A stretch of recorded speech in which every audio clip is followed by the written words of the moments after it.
Awesome. We'll give everybody here a minute to join. I see numbers are going up.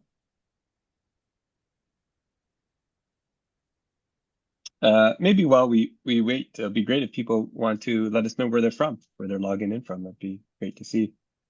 Maybe I'll start it off here. Feel free to use the chat. Michigan, Las Vegas. Nice. Seattle checking in. Denmark. Oh,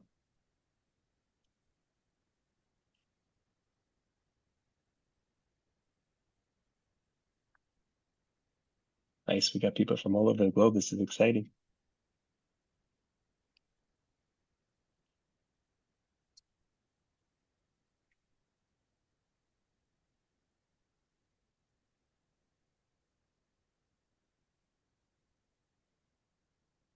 Awesome. Give another 30 seconds or so and we'll get started. Yeah, we basically got an international summit of threat modeling happening here, Alex. Yes, we do. It's exciting. It's exciting to see. See a Okay, awesome. Israel too. couple of Nice. friends from Raleigh, North Carolina, where I'm Yeah, based here, yeah, I was just popped gonna up in say, the isn't that where chat. you're from? Yeah, Yeah. not to spoil it.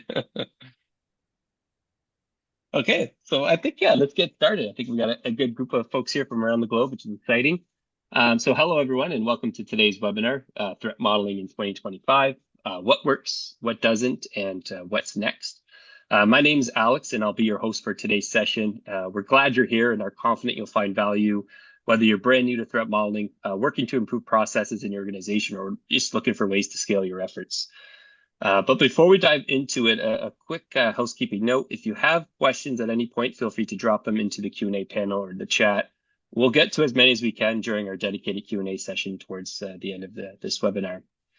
With that out of the way, I am now thrilled to introduce our speaker today, Chris Romeo. Chris is a VP at Security Compass and the founder of Davichi, now in the Security Compass portfolio of diagrammatic threat modeling solution. With over 2 decades in the industry, he's held leadership roles, including Chief Security Advocate at Cisco and co-founder of Security Journey, which is a developer-focused AppSec training company. Chris is also a co-founder or co-author, I should say, sorry, of the Threat Modeling Manifesto, and he's a frequent speaker at major security conferences like RSA, OWASP Global AppSec, and Black Hat. His work has made a lasting impact on secure design principles and fostering a security-first developer culture. This was the point where I was going to share my own background now too, but after hearing that list, I figured we'd all be better off just pretending I've been doing equally impressive things. So, Chris, welcome. We're excited to have you here with us today. Thank you, and I'm going to add you to my entourage going forward. If you can just Good. travel around with me and kind of boost my ego a little bit as we go, it'd be great. That sounds like a plan to me. I'm excited to do that. So yeah, so I guess let's just jump right to it. You're probably here because you're trying to learn how to start threat modeling in your organization, how to fix threat modeling at your organization, or even if you're more mature in your threat modeling journey, kind of how to scale threat modeling at your organization. And maybe I'll just kick it off to you, Chris. How did you get your first exposure to threat modeling? Yeah, well, the year began with a one and a nine when I so in the 1997 or so. I started working at a small security consulting company before security consulting was really a big thing.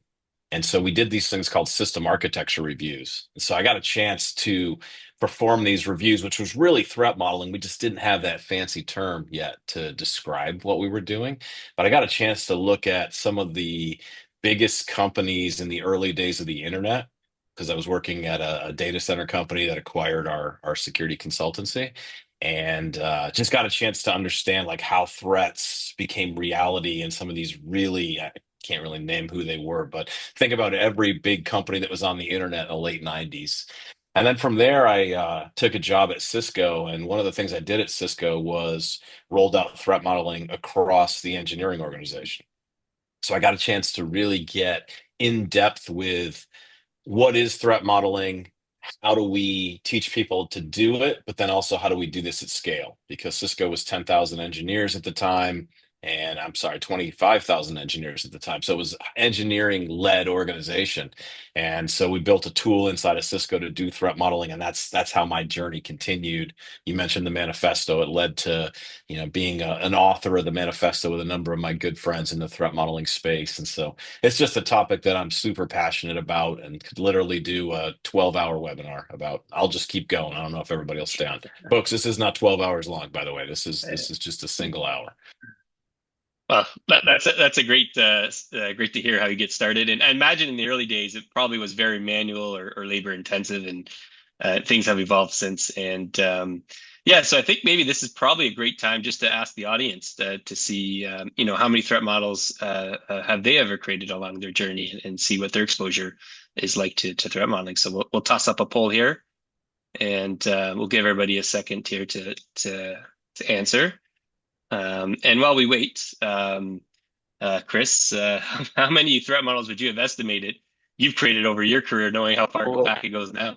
they didn't put the option here in the poll for 10,000 plus, but I will put that request in for future webinars that we Yeah. put in at 10,000. Not probably not that many, but I've had a chance to create a lot of threat models, but also to review and work with folks on a lot of threat models, which is a really fun part of the threat modeling process because I always tell people when I go into a threat modeling session, you know far more about the product than I do as a security person. And so I'm learning from the developer, from the product manager, from the QA, whoever's at the table. And that's really the power that comes from threat modeling is I can ask questions. Sometimes I know the answer, I think I know the answer, sometimes I don't of these folks and just let them go loose with it. That's awesome to hear. And so it looks like the poll results are in. And wow, it's impressive. We got a wide range of answers here, which is great to see. And what do you think of these results? Is this kind of what you're expecting, Chris, or were you expecting something different? Yeah. I mean, I'm excited. We've got some folks that haven't done any threat modeling before, and then we've got some that have a lot of experience doing it. So I'm excited to cover both ends of that spectrum here, and I think we can do that in this conversation. Great stuff, great stuff. And so just speaking about maybe, getting your exposure, getting your first start, you kind of took the journey. What exactly did that look like? What was the journey before threat modeling was even a thing or in existence before the manifesto? How did you win over teams to say, hey, we need to architect this? You called them security architect reviews. What did that process look like when you're gaining that exposure?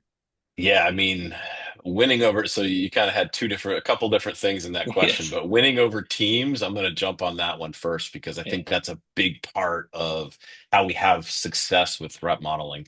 And for me, winning over teams is really getting them to have what I call the light bulb moment.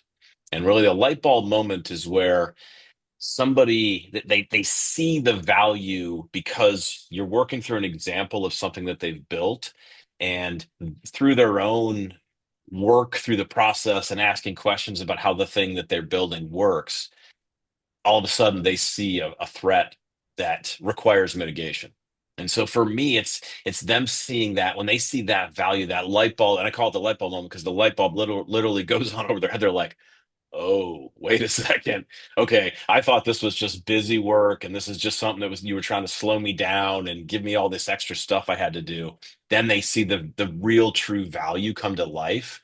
And that's how you get people working amongst teams to really be successful and to jump into the threat modeling process. Because now all of a sudden they say, okay, this isn't just busy work. This is something that adds value and it saves me time when I release something to production because I've thought about the problems, I've mitigated the problems, and then we get to production and we're in the best shape we could possibly be when the feature goes out.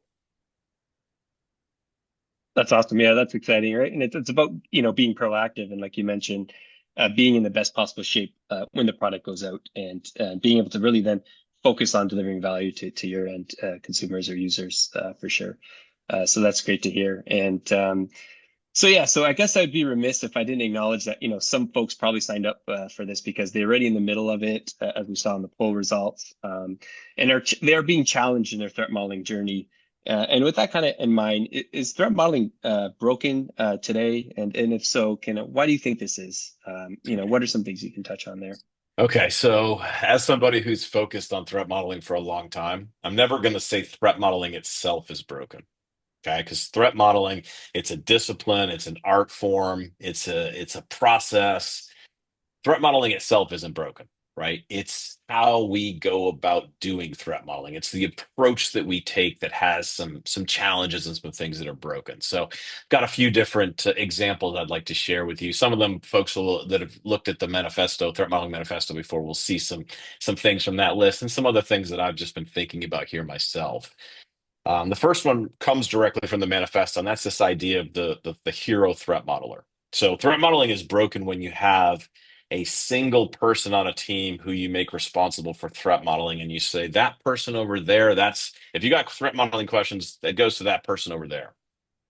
The challenge with that approach and why that is broken is threat modeling value comes from multiple perspectives. And so, Alex, you're a product manager at Security Compass.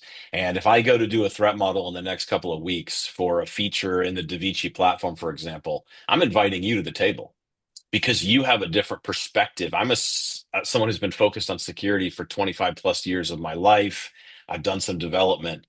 I've done a little bit of product management, but I don't think like a product manager. And so having your perspective is something that's really valuable. And that's once again, how do you adjust that hero threat modeler? You bring multiple perspectives to the table. You don't make threat modeling something that one person has to do. I would say something else that I've seen that I would describe as broken is where security becomes the gatekeepers for threat modeling. Okay, we're the security team. We're the only people that are smart enough to do the threat modeling, so we do it all. That's just a broken concept, and it's just wrong. Coming back to that idea that unique perspectives are what open doors. I've done this same threat modeling example in a whole bunch of different trainings. I've done this over probably 100 times. And it's a physical world example. It's like I use a physical world example to teach the concept of threat modeling. I say, okay, you've got this little cabin in the woods. There's the world's best piece of chocolate cake sitting on the table inside. What are all the different interfaces that somebody could use to get into this cottage to steal the cake? That's the threat that someone's going to steal it. How would they do it? And I kid you not, I've done this over 100 times. At least one idea that somebody comes up with, I've never thought of before. I had somebody say they would dress as Santa Claus and they would ring the doorbell and try to sneak into the cabin at dresses because they were using this idea they would dress as Santa Claus. People have different perspectives. I, as the security person, don't have all the answers. I need lots of different folks to be helping me understand. So security shouldn't be the gatekeeper here. It's about bringing lots of different perspectives together. Other broken concepts, people will say, well, threat modeling, I did the threat model. Oh, when did you do it? 2.5 years ago. Okay, that's a broken idea. Threat modeling is something that has to be iterative because, I mean, if you can make the argument to me that you haven't changed the product in 2.5 years, you haven't changed the line of code, okay, I'll believe that that threat model from 2.5 years ago is accurate. But that's not how products work, right? We add features, we fix bugs, we make architectural changes. And so that's a broken concept to say that we just did this once. Like threat modeling is something that's a living document. It has to keep going. Other things are spending too much time teaching threat modeling versus doing it. It's another broken concept. I have this thing I call the 30-minute rule, Alex, and that is I'm only allowed to talk about threat modeling for 30 minutes before we actually have to do it. And so whenever I teach a class on this concept, that's what I literally start a timer at the front. I tell the students in the class, like, when this timer goes off, I can't talk anymore. We have to start doing this. This has to be an active process. And I would say the last one that also comes from the manifesto that can be seen as a broken concept is this idea that we have to create perfect threat models. There is no such thing as a perfect threat model. I've done this for a long time. Nobody's threat model is ever 100% accurate. But you know what? That's okay. It doesn't have to be. And the goal is not perfection.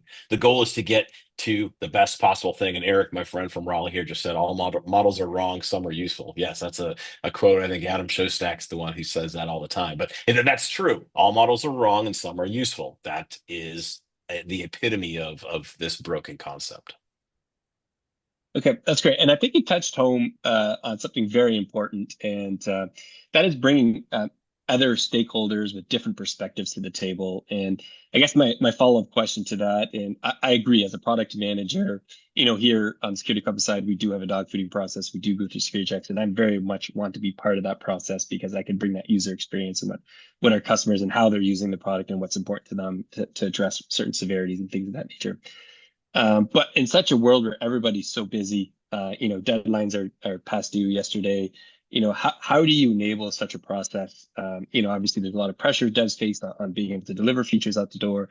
How do you bring that to fruition and bring those devs to the table, bring those product managers to the table, and get those different perspectives and buy-in to act on this?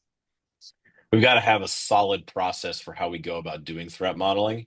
And that process and the tooling that we use to do it has to have a time box component to it. I've seen so many organizations where threat modeling is just this never-ending story, right? That just can go on forever, and there's no real definition of done for the threat model itself. And so we need to have a definition of done. Like, what do we get to where we can say this is good enough? The metric that I like to use, I like to use an 8 hour maximum for any threat modeling activity. If you're spending more than 8 hours doing it, you went too deep somewhere, you lost your focus, you lost the intent of looking at this thing, figuring out what the potential problems are, addressing the mitigations, and then moving on. And planning to revisit it again in a future iteration. So I think it really comes down to having a solid process, having solid tooling that makes the developers more efficient, helps them to be more successful in the process.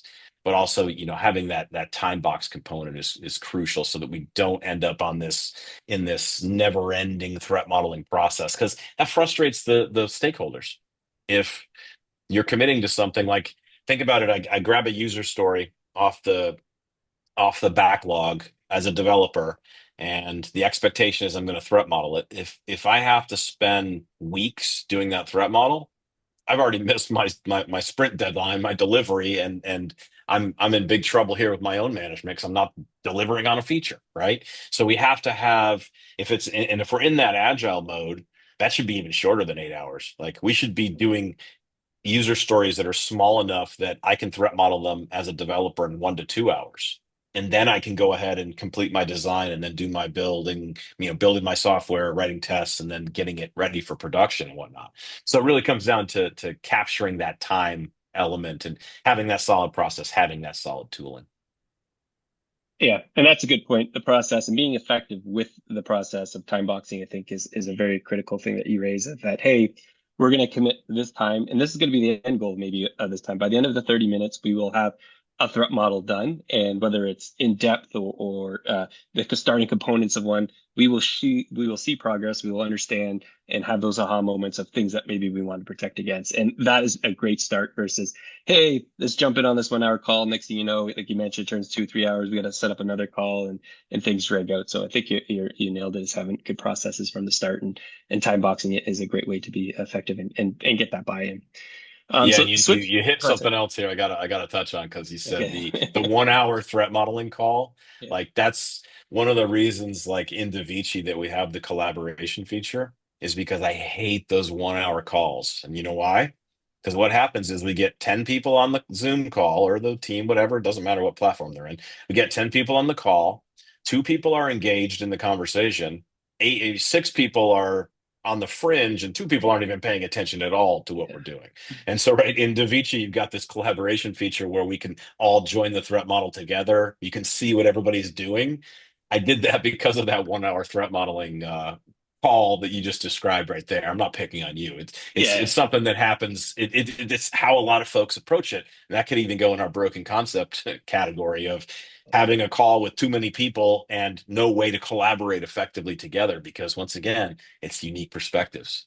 Yeah, yeah, and that's a great shout out, and the importance of collaboration and getting involvement, and yeah. So I'm happy you did poke at that and address that, and I swear that was not a planned question or planned statement on my end for you to poke at. So it's great to see how this organically happens.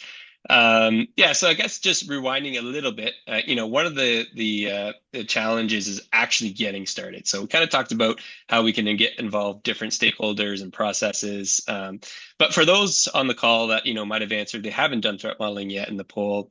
Do you have any advice for anyone here who might still have to make a case for threat modeling in their organization? What do you think will help them illustrate the value of standardizing threat modeling for their AppSec teams and teams for their support? Yeah, yeah.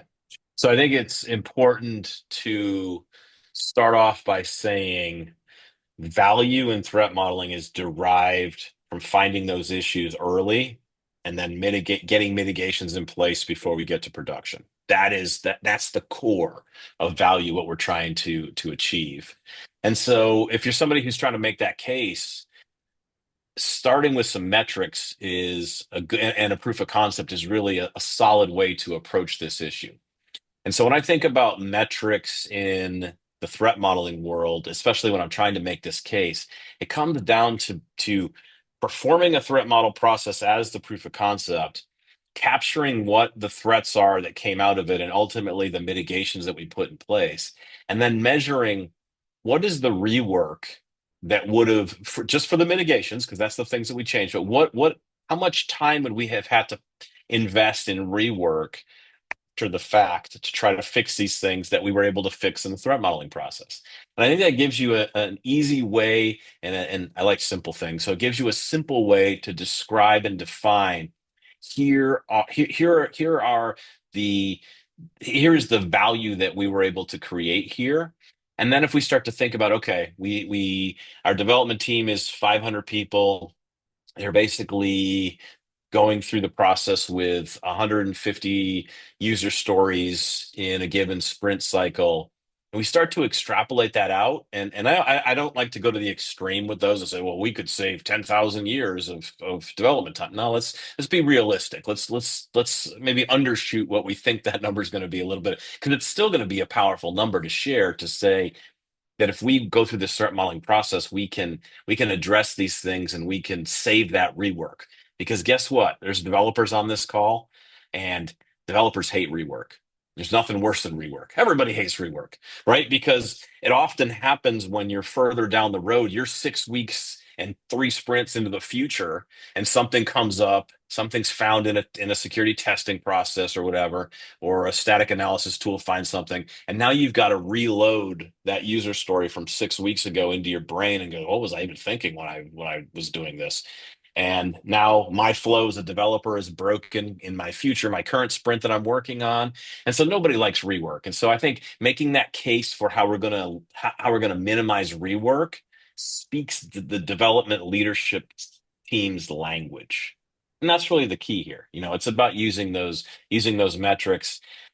I think one of the other things that comes to mind when I think about making that case is really scalability. Often we think teams are just having security team members perform the threat modeling process, and why is that?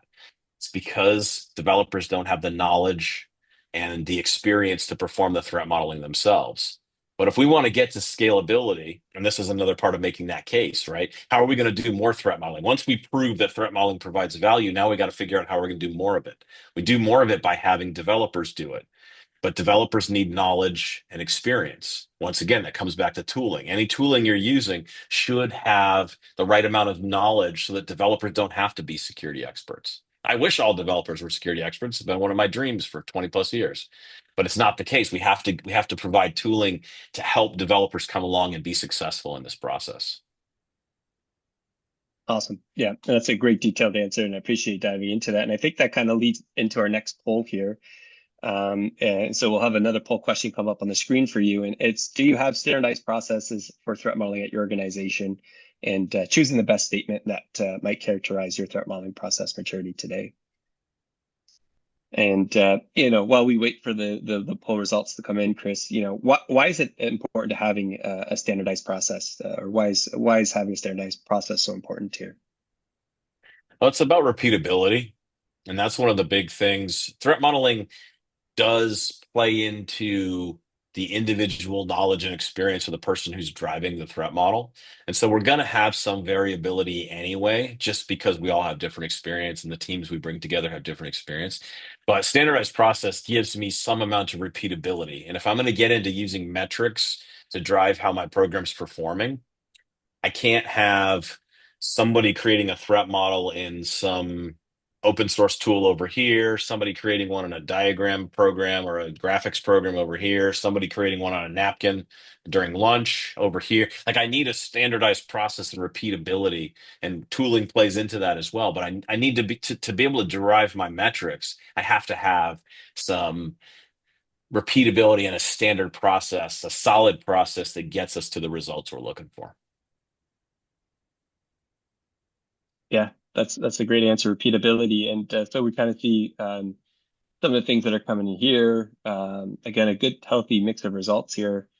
Manual drawings, even a whiteboard, Microsoft threat modeling tools. Down to here, I'm here to learn, and so that's exciting to see. A lot of people are here to learn how to get started and what are some of the important aspects to threat modeling. And so you touched on repeatability and kind of just maybe going through that. And as you can see here, again, different various levels of maybe maturity of where people are in the organization or in their organization with the threat modeling journey. Let's take some time to talk about, what teams could, or talk about what could help teams progress their threat modeling maturity across their different threat modeling experiences. So how can teams really level up their threat modeling game? Yeah. Yeah. And so about a year ago, came up with this idea of a threat modeling maturity model. And I want to walk us through this because I think it helps you to see where, kind of what are the various stops on that journey, but then also how do you get from one stop to the next stop, and with the far right of it being kind of the most mature. And so for me, the maturity model begins, the first layer is kind of you're doing no threat modeling at all, or perhaps you're doing ad hoc threat modeling. So we're just like, hey, let's just threat model this real quick on the whiteboard. So it's that first level, and I'm always happy when somebody's doing some threat modeling. I'm never going to say that's a bad thing because that's where we all start in this process. But there's really more effective and more efficient ways to do this. And so the second level in this maturity model is where the security team performs the threat modeling. We're doing threat modeling. We're going down this standardized process now. The challenge with just the security team doing it is we just don't have enough time. You can't threat model everything. You can't threat model. It's hard to threat model even the most crucial and critical assets that we have in the enterprise if we have a small group of security folks who are doing all of that work. And so the next step on the maturity model for me is where we push threat modeling out to the security champions. Security champions being those folks part of a virtual organization. They're not part of the security team. They're coming from development and other parts, testing and product and other places. But they've raised their hand and said, security is something I'm passionate about. I want to be a part of this mission, this goal moving forward. So the third level of this maturity model is how do we get the champions to do that threat modeling for us? Because there's going to be a lot more even champions than there are security team members. And really, the final leg or the final step on this journey is getting to the point where the developers are doing the threat modeling themselves. This is where we really hit scalability, Alex, where you have a user story, like I mentioned before, coming off the backlog. Developer does the threat modeling. There's some review component to it, and they're off developing and getting ready to push this thing into production. But with the developers doing it, we've got enough resources now to scale to say that we're threat modeling everything. We can't do that with the security team. We can't even do it with the champions. The champions, we can at least say that we're threat modeling the critical things, the most important things in the portfolio. But when we get to that top level with developers in the maturity model, then we have a real ability to threat model everything that we need to. Now, are there things we don't need to threat model? Sure, that's part of our process, right? If you're changing the color of the border from cyan to magenta, be a terrible UX design, but that's not something, I mean, that's something we can skip over the threat model for, right? Like that's not a security relevant change. And that's part of what plays into that process as well. How do we determine what are the things that we need to threat model? But really the maturity model comes down to, looking at those different levels and trying to make your way across that. And I wrote an ebook on this that's going to be released within the Security Compass world in the next couple of months. So be on the lookout for that. One other thing I want to plug here too is project not a lot of folks know about, but it will help you in gaining maturity in your threat modeling program. and it's called the Threat Modeling Capabilities Project. So this is an offshoot of the Threat Modeling Manifesto. It's actually on the same website. If you go to Threat Modeling Manifesto, you'll see the capabilities link in the top right. The capabilities projects, most of them of the same friends that worked with me on the Threat Modeling Manifesto, we went through and said, okay, what are the capabilities that an organization needs to have to be successful with threat modeling? And there's probably, I can't remember the total number, there's probably about 50 or 60 capabilities that we described there. And it just gives you a roadmap of things that you can look at to say, how can I mature my program? Not at this high level description that I just went through of, ad hoc to developers, but looking, pinpointing various things within your program where you can grow and have success. So take a look at the capabilities project as well. It's just like the manifesto. It's free and out there for everybody to do whatever they want with. Awesome. And yeah, so that's great to hear. And I appreciate you taking us on that journey, how, how you evangelize, threat modeling programs maturing and some of the pointing to some resources that we can leverage. And I think you touched on it, scalability, getting to the developers and getting to scale. And funny enough, that is kind of our next topic here at hand. And in organizations that are quite mature, and I've seen some questions here pop in around automation and scaling, how do they scale? How do they scale out threat modeling? What does a process look like in order to scale? How do teams support the path to scale, et cetera? Yeah, I think scaling threat modeling for me, it does require some buy-in from the top levels. So when I say top levels, I mean security leadership and engineering leadership have to agree. If we're going to scale this thing and we're going to go to the point where we're threat modeling every user story, we have to have some buy-in at the leadership levels because we are adding a resource requirement there. Let's just be honest. Let's not pretend threat modeling is free from a resource perspective. It's not. It's going to add additional hours to the process. The argument we made earlier with value is that that's going to be worth it to spend those hours, but we have to have leadership buy-in if we're going to scale this thing. Um, I would say that some of the other things about scalability, we want to think about developer efficiency. So I talked about time boxing earlier. We want developers to be able to be successful in the threat modeling process, and not have this take weeks and months to gain that success. And I really think that, that is a place where tooling comes in on the scalability side too. It's tough to think about scaling a threat modeling program across an entire enterprise without having some tooling as the foundation to do it. Because if you say, oh, well, we're threat modeling using Excel spreadsheets, we just list all this stuff there, and we're going to roll this out across the enterprise. Challenge is I don't have any way to really, once again, derive metrics unless I create some, I don't know, AI generated giant Excel import engine, which gives me a dashboard, which I'd hate to see the results that would come out of that. That would be spit out of that my vibe coding session in the afternoon where I import all these Excel spreadsheets. But you need some tooling really at the core to make that scalability possible because we need a repository of threat models. We can't just have threat models all over the place. They have to be in a central place so that we can do some dashboarding and we can look at some metrics and things on them. But because like we said earlier, these are going to be living documents. We need that tool to work on those threat models as we go forward, right? Because we don't want to start from scratch. Like I've seen that happen sometimes too, where like people go to refresh a threat model and they can't find the old one. Well, where'd it go? We don't know. We don't know where it went. Well, we're gonna have to start over. Well, guess what? It's a lot easier to refresh a threat model that has a strong data flow diagram and we're making a small change to it. It's a lot easier to do that, to make that update than it is to start from scratch. So scalability really it is a technology driven challenge, but it also is a buy-in challenge from above.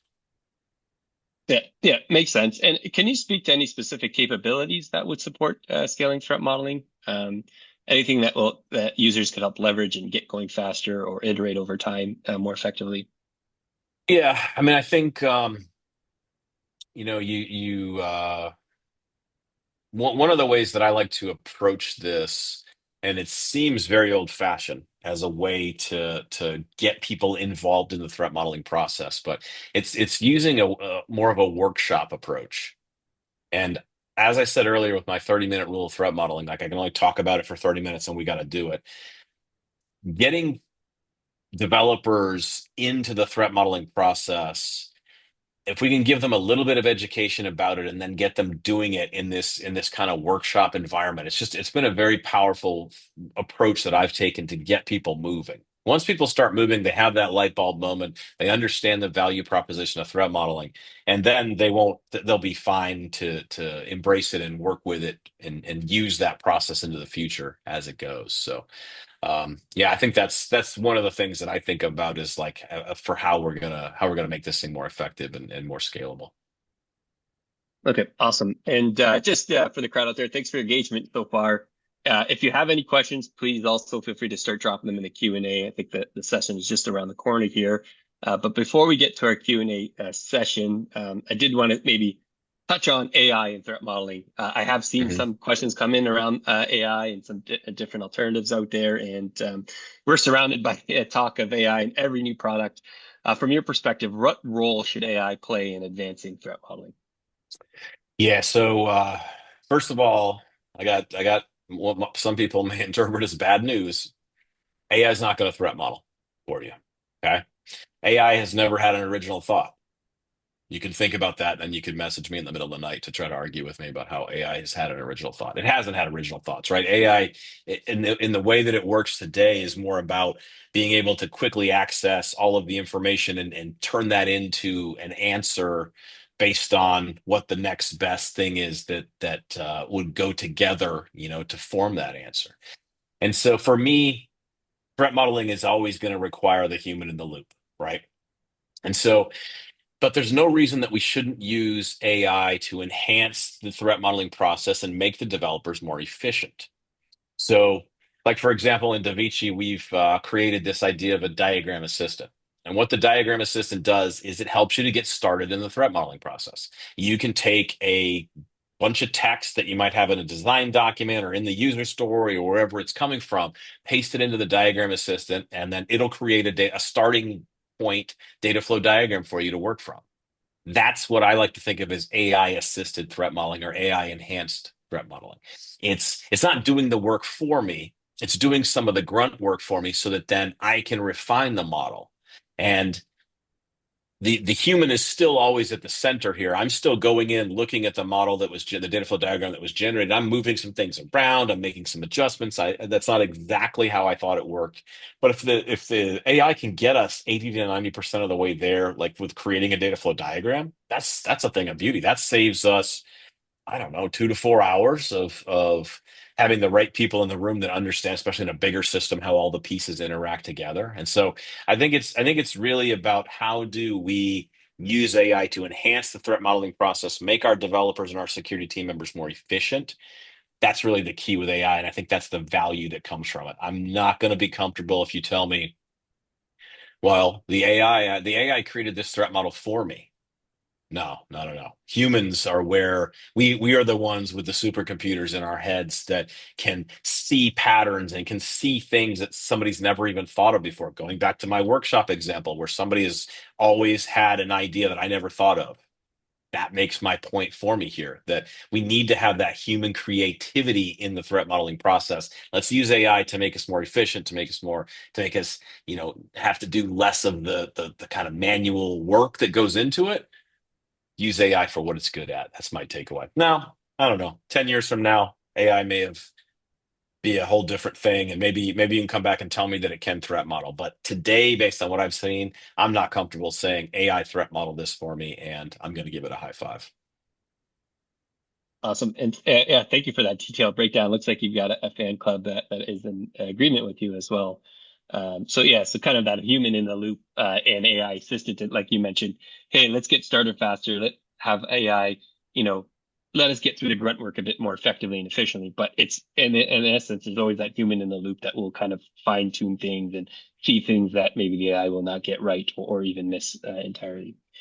So that's great. So I think we're kind of towards the end here of our topics that we wanted to touch on. So I think we could actually switch the page here and get into some Q&A. And thank you guys so much, the people that have attended so far this webinar. You guys have been fantastic with a lot of questions. So I'll start off with one. And this one is obviously specific to Davichi, it sounds like, but what does Davichi bring to the table compared to other threat modeling tools out there? Hmm. Okay, that's a great question. And so I built Davichi, first of all, to be simple because I looked at all the different stuff that was on the market and I said, this is just too hard to use. Like I'm a program builder. I don't think about threat modeling as a single event. I think about how are we going to build a threat modeling program that can run across an entire enterprise. And so Davichi set up and built to be simple and straightforward to use, but also it has that knowledge component that I was alluding to earlier. So if you put a developer down in front of the canvas uh, on Davichi, they'll be able to create a threat model within 15 or 30 minutes and get derive some value out of it very quickly. And so I think a lot of the tools in the threat modeling space have just made things too complicated. There's just too many clicks and options and features and like a perfect example, if you go to DaVinci Canvas, and we've got a free trial, so you can check this out as well. Just go to davinci.com, you can sign up from there. But if you go to DaVinci Canvas, you'll see there are four elements that you can drag onto the canvas. There are the classic ones that you're thinking of. There's the process, the data store, the data flow, and the external entity. That's it. We use this idea of attributes to enrich and describe what those elements are doing that are connected together, but it's got to be simple. It can't be so complicated. So that's one of the big things that's going to differentiate us is how simple it is to create a threat model and derive value from that model quickly. Awesome. Great answer, great response. And kind of just playing on that some more. A good question here came in. And so we talked about scaling threat modeling. We talked about, the developer teams and there's this concept now where, you shift left or do security by designs. And I think this is a very great question because I'm kind of seeing this interacting with customers, and where does the architecture or the architect fit all of this based on your experience. So where does engineer architects come in and play a part in the threat modeling process? Where do you Yeah, see they can play a part in this? that's a great question, Alex. I told you to give me softball questions. You didn't understand the. No, that's a great question. Thank you for whoever asked that. There is still a need for architects and for architecture. But I don't, what I don't want to see is I don't want to see an architect doing the threat modeling because once again, I want to threat model every user story. That's my dream and my vision. But we do still need a big picture view of how complicated systems are working together. And for me, that's where I see the architect continuing to operate and having influence. Now, the architect should be an influencer of the threat modeling process, and they should be a resource that can assist in the threat modeling process because once again they have that big picture, and if any of you that have created complex systems know there are just so many moving pieces. There really isn't often anybody who knows the whole thing from end to end.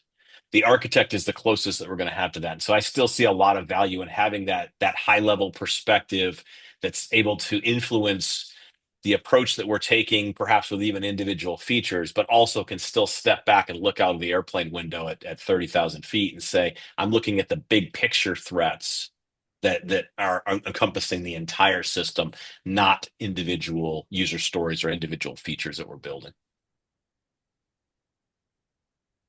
Awesome. Great. Thank you so much for that. And I guess we'll have time maybe for one more question here. And earlier we were speaking of buy-in. You mentioned metrics earlier, and I'm curious when it comes to metrics, which ones have you seen resonate the most with leadership? Yeah, it's a great question. It's one that always comes up in the world of thinking about metrics and how do we describe the value that we're generating. And so for me, I always start with just total number of threat models created. It seems like such a simple metric, and it's something that you would almost step over and say we're going to go to things that are more complicated. But when we're once again, I told you I'm a program builder, and so for me, program building means with threat modeling, I want to create volume. I want to get more threat models being created over time. And so I like to start by just understanding, what are the total number of threat models that are being created, that'll be being actioned, and then also I like to break that down. If we're in a complex organization with perhaps separate products, separate business units, I want to see that data sliced and diced so I can see where the trend lines and where threat modeling is starting to heat up and people are seeing the value there. I also like to just track individual threats, total number of threats. I like to see what are my top 10 threats, top 10 mitigations that are being applied. I like to understand how the data that I'm using in the program that I'm providing to my audience, my users. I want to understand how that data is being used, how it's being implemented. And another thing, it's maybe not quite a metric, but I find it fascinating is I also love to give folks the ability to create their own threats. So if we're using a tool, there should be a way for them to create their own user-generated threats that don't exist in a knowledge base somewhere. I love to go mine those and see what people are describing as threats. Because once again, we're all on this learning journey of threat modeling. No, you can say that I've been doing this a long time, and I'm never going to call myself an expert. People, have tried to attach that to me. I'm learning things about threat modeling every day in this process, and that's the thing. And so that's part of that metric is looking at those individual threats that people are creating, and I'll look at something and say, once again, wow, I never even thought of that. That's a pretty cool way of describing something that could happen to this system that I just didn't have the knowledge to explain. So Yeah, that's some thoughts on metrics. pretty cool. All right, thank you for sharing that. And as Abella mentioned in the chat, sorry we couldn't get to all the questions, but we'll definitely do our best to respond to as many as we can in a follow up. And so that brings us to the end of today's discussion. Chris, thank you for sharing your insights and experience on threat modeling, from getting started to scaling to the role of AI might play in the future. And to all of you joining us today, thank you for your engagement, your questions, and your time. As a reminder, you'll receive a follow-up email with a link to the webinar recording, as well as additional resources to help you continue your threat modeling journey. For more information, be sure to check out the links on the screen, including our digital room, where you can explore more content and connect with our team. On behalf of everyone here at Security Compass, thanks again, and we look forward to seeing you in our next webinar. Have a great day, everyone. Thank you. Thanks, everybody.